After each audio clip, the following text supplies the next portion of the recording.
Ashamaa harka fuunee akkam jirtu dhaggeeffattoota fi daawwattoota Saaraa Infoo fayyaa keessanii nagaa keessanii bakka jirtanitti nageenyi waaqayyo isiniif haa baay'atu. Isiniin jecha guyyaa lamaan sadii kana keessatti Lubnaan yookaan Beeruut keessatti wanti qunnamaa jiru waan nama ija namaatti hin tolle qaama namaatti hin tolle nama gaddisiisudha. Qabeenya namaati irratti illee qabeenya isaaniitti irratti illee dhiibbaa kan uumame walumaa yaa ilaallu.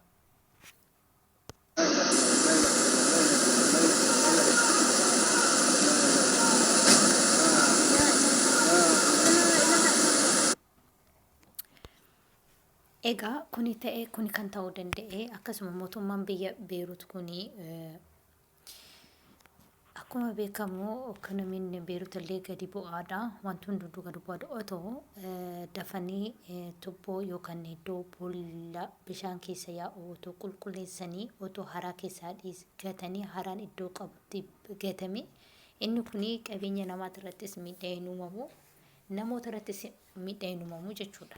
Kana qofa miti. Waa ilaaltu. Kun immoo guyyaa dheengaddaatti 24/11/2022 kan seene ilaala. Makiinaan kun akkamitti akkatti duubatti deemaa jiru bishaaniin jechuudha. Kuni ka'ee subhaanallah rabbii waan eekameef hin beeknu eekameera. Rabbii maaliif dheekkame yoo jennee ofitti nuti ofii keenyaaf of gaafachuu hin dandeenyu waaqayyo dheekkameera. Maaliif dheekkamee maaliif akkas ta'ee jedhee namni ol gaafatee jiru yookaan immoo maaliif kun ta'ee jedhee of gaafatee jiru kuni dheekkama rabbiitiin malee kan namaa miti namni hin uumne dheekkama rabbiitiin roobni akkanaa kunis roobee hin beeku biyya kana keessatti. Akkasumas immoo torbee darbee Dubaay keessatti illee naannoo Shaarjaa Abuu Dabii Dubaay akkasuma waliin ga'ee ture. Subhaanallah jenna kan rabbii hojiin isaa guddaadha. Hojii isaa irraa nu haa baraaru. Rabbi dheekkama akkanaa irraa nu haa baraaru. Ani har'a gadillee hin baane maskootillee hin banne maaliif sodaadhe mana koo taa'e jechuudha. Beeruut iddoo hundaa miti kan ta'e Beeruut iddoo hundaa otoo hin taane magaalaa Beeruut gara Beeruutitti argamtuu fi akkasumas immoo magaalota hedduu keessatti gara baadiyyaatti illee fooqeen yookaan gamoon jigeen jira jechuudha. Ani amma TikTok irra galeetiin ogummaan gaggalagalchaa jiru na bee jechuutu hin taane ani ofii kiyyaa TVdhaan laaleen ture haalattiin darbaa ture laayiviillee darbaa ture garuu laayivii san irratti nan dhaamsee sababni isaa ibsaarraa hin kaase jechuudha televizyiinii roobni cimaa waan ta'eef. Rabbii dheekkama kana irra nuuf haa darbu jechuun barbaada. Akkasumas immoo lammiiwwan Itoophiyaa kan jirtan bakka jirtanitti of eeggadhaa isinii jechuun barbaada. Meeshaa kana isaa ilaalu. Qabeenyi isaanii kun akkanatti badeera jechuudha. Namni gaafatee jiru namni bahee eenyu jedhee qabeenya dhuunfaa bahee akka saffisne qabeenya dhuunfaa qabeenya abbaa qabeenyatiin qabeenya dhuunfaa qabeenya hiyyeessatti walirra qabeenya hiyyeessati qabeenya hiyyeessaa qabeenya hojjetee dafqa isaatiin bulu malee qabeenya abbaa qabeenya mootummaatii miti kan akkas ta'e. Subhaanallah yaani kanumti dadhabaa jirudha rabbis kan dadhabsaa jiru. Akkana ofii ilaaleetti jechuudha akkuma jiraattu biyya kanaa ta'e ofii ilaalutti fakkeenyaaf qabeenya kun hundi kan barbadaa'e qabeenya mootummaatii miti. Qabeenya isaanii harka dheeraa qaban akkuma mootummaa biyya keenyaa kan harka isaa dheeraa ta'e kan harki isaa wal jedhaa ta'e kan harki isaa bakka ga'u yoo ta'e deemanii hin laalan dhaabbatanii mana isaanii taa'anii eesii ho'aa banatanii callisanii lukarra kaayyatanii taa'anii ilaalu jechuudha. Subhaanallah yaani kanallee irra waaqayyo irraa nu haa baraaru jechuun barbaada. Kan biraas ni jira viidiyoon biraas wallahi ani baay'ee na gaddisiise meeshaa kana immoo haa ilaalu. Baay'ee na gaddisiisa. Nama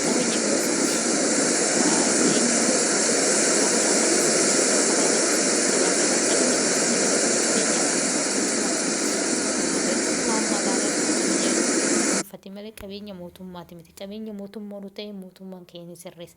Sababni isaa immoo sababni isaa qulqullina dhabuurraan kan ka'e qulqullina dhabuurraan kan ka'e Lubnaan haa ta'u iddoon fedhillee haa ta'u qulqullina dhabuudhaan tubboon waan gataadhaan cuqqaalamee gataadhaan affanamee fida bishaan iddoo deemuun dhabe kan akkatti dachirra galagale jechuudha. Kun immoo qulqullina dhabu. Qulqullina dhabsise immoo waa'ee ekonomiirraan kan ka'e mootummaan zim jedhee callisee dagatee irra darbe jechuudha. Kan hojjetu immoo nuti mindaan gaariin nuun kaffalamu nuti maaliif dadhabna jedhu. Uummanni dhuunfaa akka keenya jechuudha. Uummanni dhuunfaan hojjettoonni suukiliiniifaanti jechuudha. Nuti maaliif hojjennaa humna keenya olii akkas jedhaniittidha kan isaan bira taranii kunni ta'uu danda'a. Amma fakkeenyaaf qabeenya dhume kanatti eenyu kan itti gaafatu abbaa dhuunfaa isaatti gaafatama malee mootummaan dhufee mana isaanii rukutee kottarra kana miidhamte isin gargaara jedhee hin yaadu. Rabbi jajjabina hallaatu fikaa. Namoonni lubbuun miidhamanis jiru. Rabbi akkasumas namoota lubbuun isaanii darbanii maatii isaaniitii fi firoota isaaniitiif jajjabina haalaatu lubbuu isaanii jahannata yaasiintuun jedha dhugaa. Kana jechuun barbaada waan biraa biyya kana keessatti waan biraa maal jenneeti bira dabarra.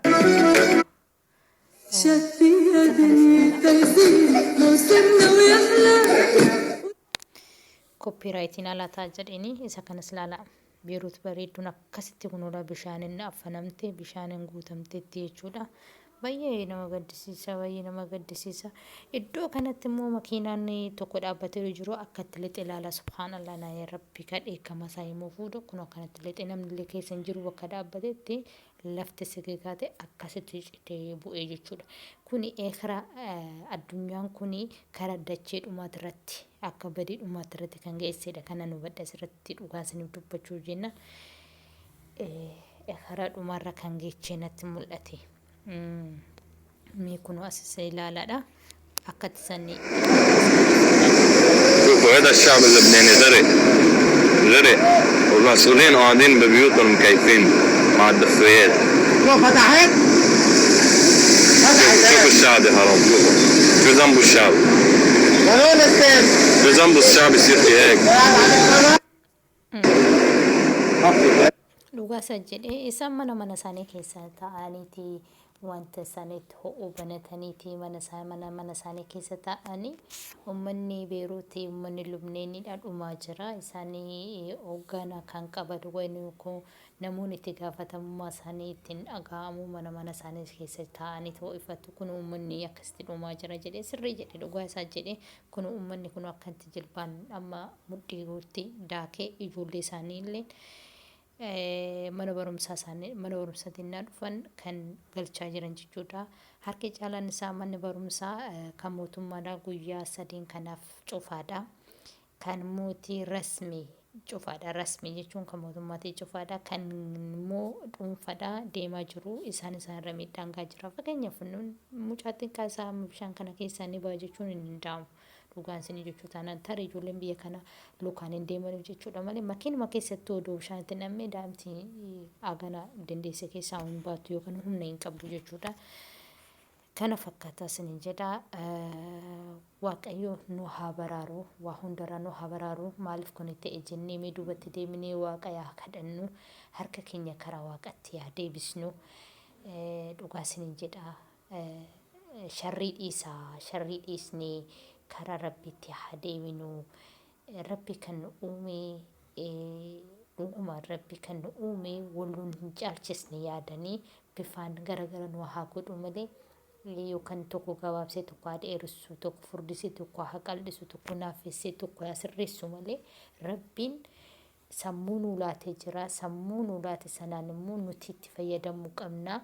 Egaa itti fayyadamne immoo rabbi maaliif kana nutti ajaje jennee yaadne yeroo ammaa kana amantii musliimaa kan qabdu salaata kee dhiistee uffata kee dhiistee hudduu agarsiisaa deemta harma kee agarsiisaa deemta akkasumas sagaagalarra jirta.